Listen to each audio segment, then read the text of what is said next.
New shop, new day. It's hot out there, but not in here. Still a little echoey, getting some of the stuff put in places, moving some boxes off the floor. Want to give a shout out to the 2 penguins are in attendance. We're getting offers left and right. I want to thank you for that. All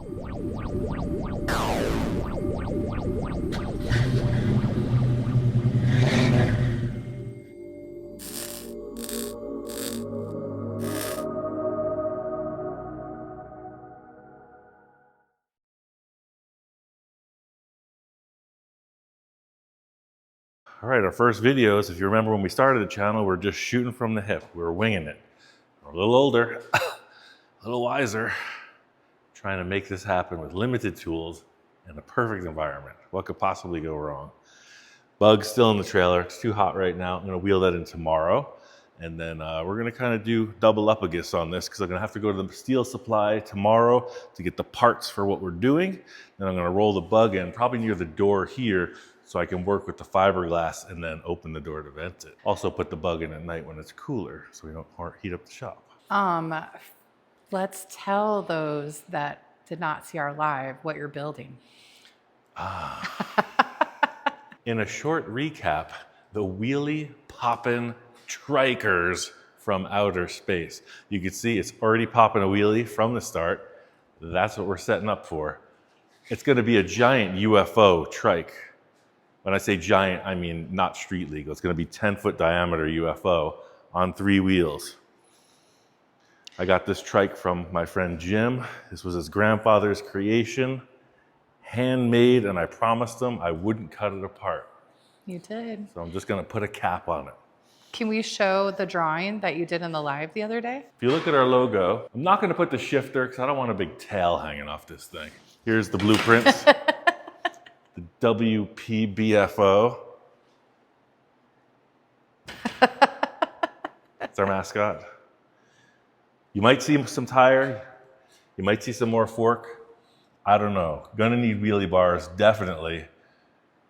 First things first, we gotta address these forks because it was a wheelie-popping trike. Jim and I don't know if his cousins or siblings, they used to take Grandpa's trike out off-roading and they bent the heck out of the front forks. So that's our first thing is to remedy that. Here, come over here and look at this. This is our problem, right? Look at that, it's 1.25 inches. Oh, wow. It's broken right there too. Definitely not suitable. Somebody tried to straighten it. They jammed a piece of pipe down inside on that one.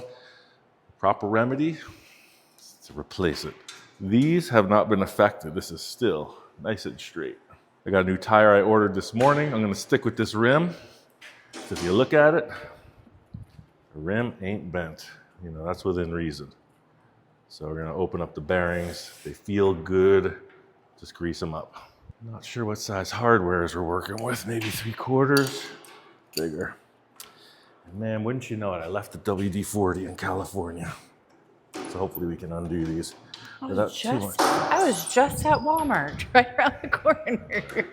I swore I had it in one of these totes for the ride. While we're moving, I have stages of toolkits. I got all these black plastic totes and I got every tool imaginable hoarded away. Hopefully I never break down because I wouldn't be able to find anything. But you have it. I got it. So what does everyone think of the new shop? Ooh-wee. Look at this spacious, It's definitely a change. beautiful place. Oh wow, look at this. I think these are bent. Yep. We'll get into that in a minute. I think this piece here, I don't know if they're called dog bones or something. Chopper guys will know. They're bent. I'm gonna have to remake those. No, that's what Jim was saying. We used to jump that thing. We were going all over the place. Like, all right, kids. Oh, wow. It's not helping out my current conquest, but there you were having fun. Ooh, I should probably just get a ratchet, huh? I don't have my electric impact gun. I don't have my air impact gun. It's gonna take a minute. Now, I don't know if this is gonna slam straight through. Sometimes they do. Sometimes they don't.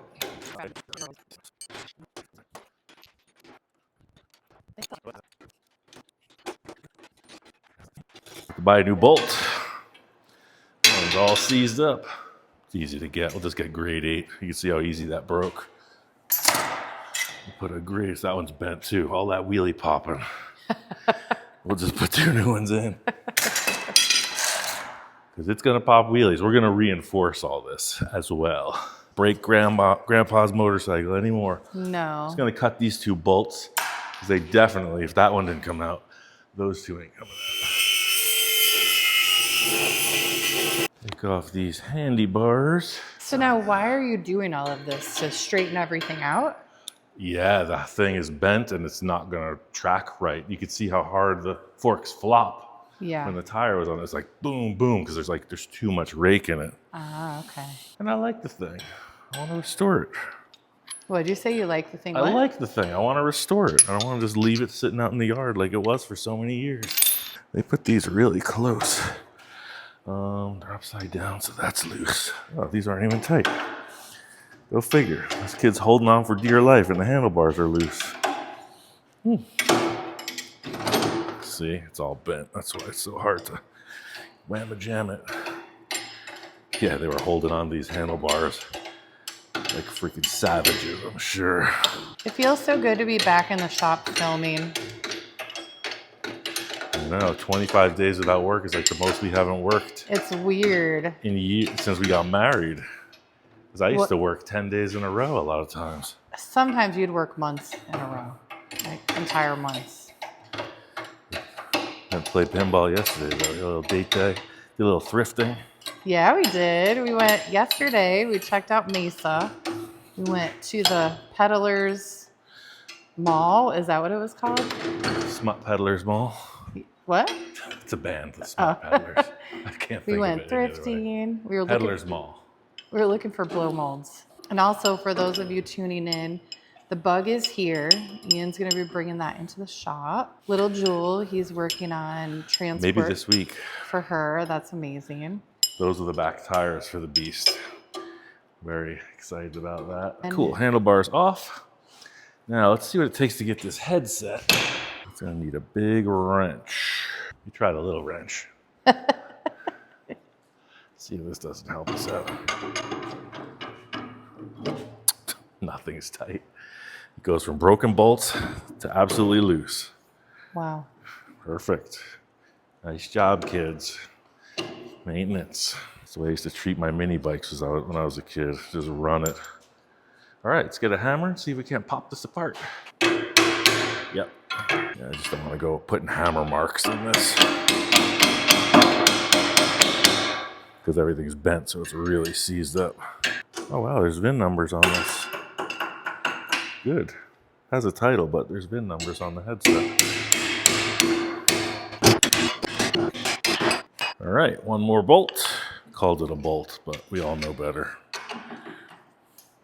Nice. Nice. What is it? It's just a threaded receiver for the bearing. Ooh, the bearings are all nasty. Dang, they're ball bearings too. All right, what do we do when we see a large arrangement of loose ball bearings? What do we do? Be very, very, very careful. We do that, and we also clean the floor around it because we're going to have a problem. Unless this cage, those are loose bearings. This is old stuff. Soft hammer, we're going to push that down. The old brass bopper. It just fell into my hands. The bearings did? Uh-oh. Uh-oh. Uh-oh. Too late. We're going to have to just order new bearings. Oh. Better if we order new bearings anyway. This is probably Harley stuff, so I can measure that. I can measure one of the balls and buy another one.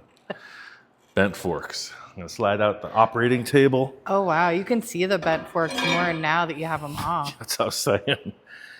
Holy cow. And they're not bent evenly either. If they're bent evenly, it would steer okay. One of them took a big wonk in the side. Hopefully it didn't. I'd like to know what jump they did that made that happen. Hopefully it didn't bend the frame. What we're gonna do, is I'm gonna buy a big tube that fits in here. We're gonna run a tube straight through the headset, and we're gonna measure out to make sure that this is centered. First, we're gonna cut these off, decide what we got. Yeah, you can really see how it's broken right here. And that's cool because we're gonna try to cut, and these are really well built. I don't know, they may have been brazed together. You don't even see a weld bead on this. They could just been like furnace brazed. What that means is they put the whole thing in a huge oven. They put the flux and the braze, and means I'm gonna have to run a drill bit through there. But see, they tried to weld the bottoms. And in doing that, they probably annealed this and caused it to bend. Bad idea. So this is Ian's temporary work table. Thank you to the previous owners that left these tables. I mean, I was using those plastic ones at the house. Yeah, no, these are like some old cafeteria style ones. That one says Mesa Public Works. On the Oh, really? bottom. Yeah. Little relics. That's cool. We're gonna find out if this is a tube or if this is solid. They're bent that way too.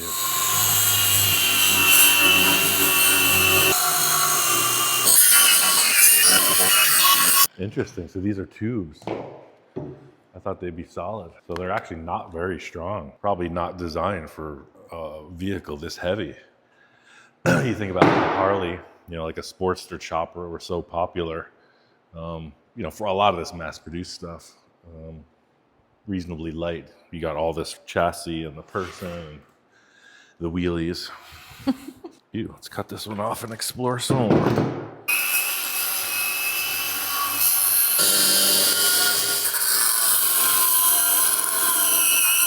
Yeah. There was a lot of stress in here. That's why the disc was binding up so much, because the whole thing was tense. It was bent.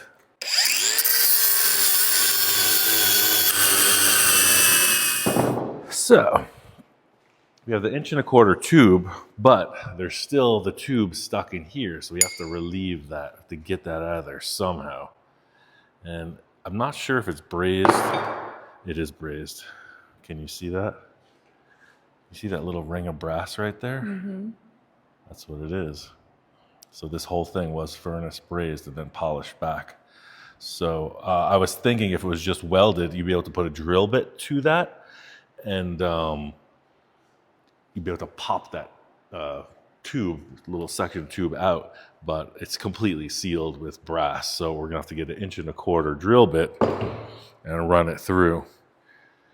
I don't have my drill press, but I might have a step drill and I might not.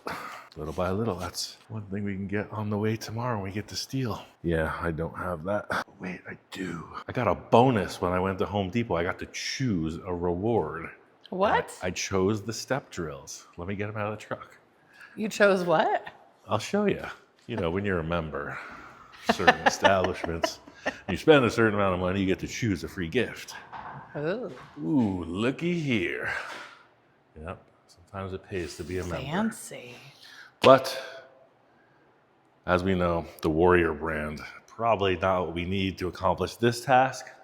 Let's put on some Anchor Lube and see if we can do this. Titanium step bits. You know, when I was putting up our shade canopy, anybody that knows all this hype and marketing of, I don't even know, they show this stuff at the trade shows and they're still able to sell them for like $10. Let me show you this drill bit that I've just barely used. And I'm taking it back. Well, this is the 1/4 inch. These are the other ones, but red helix, 5 times the life. I barely touched it to the steel. It's ruined.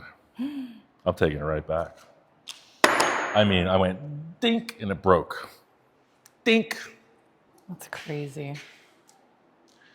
Whew, this Anchor Lube is, I have to find that box. Uh-oh. I mean, it still works. You just add water. It's more like a goo right now, but probably work. Clamp that to the table. Let's see what we can get out of this.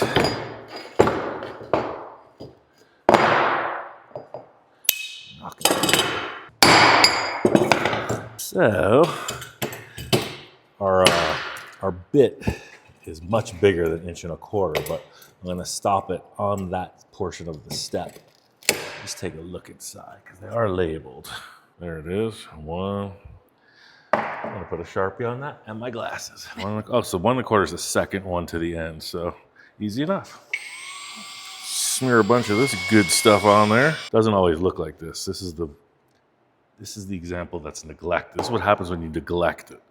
Fortunately, we do have have more. a fresh box somewhere. All right, let's run this on slow and see how fast it burns up. Ooh, I don't know. Warrior brand might have a little something going for it. Or maybe it's the lube. Just fell out. That's exactly what I was describing. What is that? So that's the leftover part of the tube. Oh. Yes. So now we just open this up until this one falls through. Once it sparks, it's like, forget it. It might hold on. I think that might be the end of the run for this tool. See the stage we're on and how hot they are right now? Mm-hmm. Yeah, it's probably going to be the end of it. Oh, it just took it. See it sparking right on the edge. We're on the razor's edge right now. Either way, I'm going to let this cool down because I'm not going to bust it. But this is definitely the path. I'm going to get a couple more clamps out of storage. I don't have my really large ones, but that's the idea. Or should I say that's the drill. We're going to put those right through there, the proper sized stuff. And I think we're going to weld them. I'm going to see. If I could find a tube that's like twice this wall thickness, I don't know who would have that. It's almost like a gun barrel. But I'm going to go to this place called AZ Metal Supply, Arizona, of course. See what they got. We'll come back and work on this again. I'm going to bring the bug in right now and set that up for some fiberglass.